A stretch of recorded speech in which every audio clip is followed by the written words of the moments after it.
strip setting is not just for saltwater.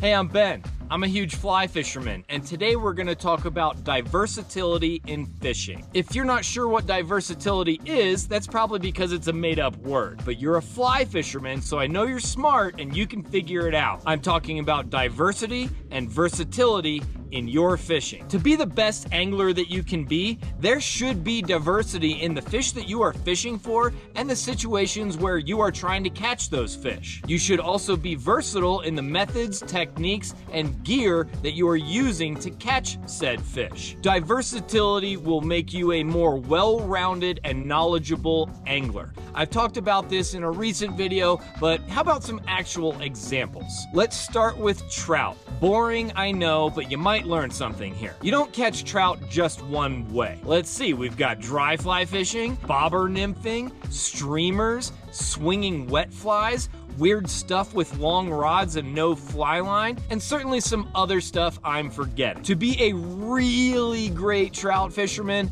you need to be good at all of those methods, and you need to know when and where you should use those methods. Fish are rising? Maybe throw a dry fly. Did you see a big fish chase a little fish? Try a streamer. Nothing happening at all anywhere? Break out your bobbers and split shots. Still having trouble? Well, Euro nymphing is great for realizing how many fish you aren't catching with the other methods. Still lame though. If you're stuck on one type of trout fishing and you don't do anything else, you are selling yourself short of this whole fly fishing experience. Still talking about techniques, do you know how to spey cast? If not, you should learn. You don't need a two-handed rod. You can spey cast with any fly rod that exists in the world. Spey casting evolved on narrow rivers with steep banks where a regular back cast won't work. Can you think of any places that you fish where there isn't much room for a back cast? I don't even know you, but I know your answer is yes, and you have lost many flies to that tree. Learn single-hand spey techniques and you will be a versatile fisherman with fewer flies in the trees and more clicks on your clicker. Okay, let's get away from trout.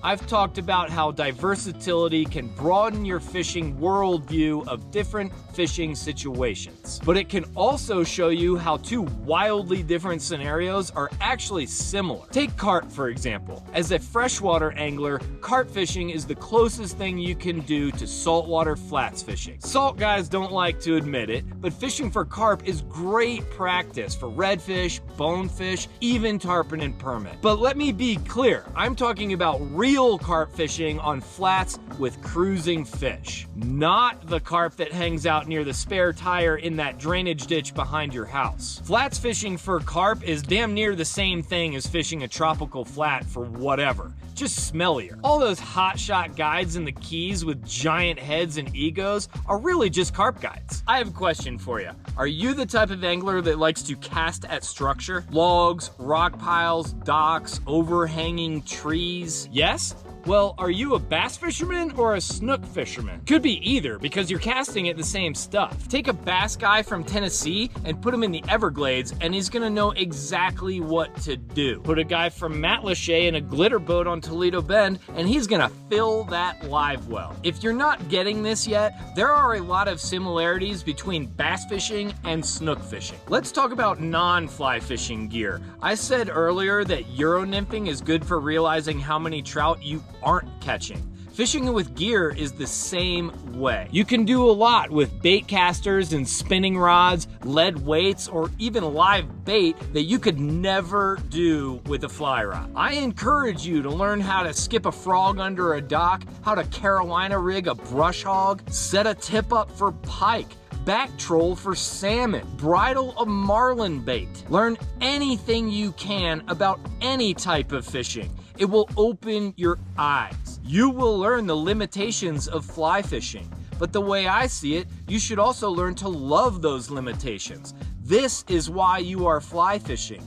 Not to catch the most or the biggest fish, but to do it in the most fun way. I'd like to finish up by talking about people. I am so unbelievably lucky that I get to fish with a lot of people. It's probably my favorite thing about fishing. I love to fish with people. Some take me to new places, some have really cool boats, some are great storytellers or bring amazing food with them. And they don't know it, but the one thing that they have in common is that I know I'm going to learn something from them. Doesn't matter if they've been a pro guide for 100 years or they just picked up a fly rod for the first time today. I'll fish with anyone and I'll learn something from them by watching what they do or listening to them or asking them questions, and that is going to make me a better angler. I want to be diversatile. The anglers that I respect the most are the guys and gals that can do it all. Put them anywhere with anything and they can make it happen.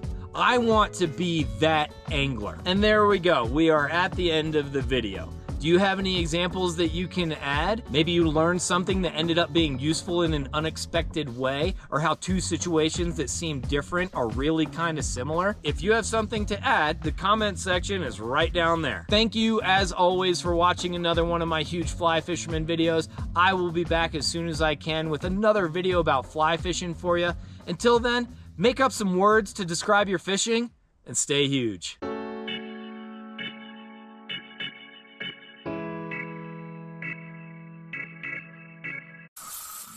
Bad. It's bad. It's bad.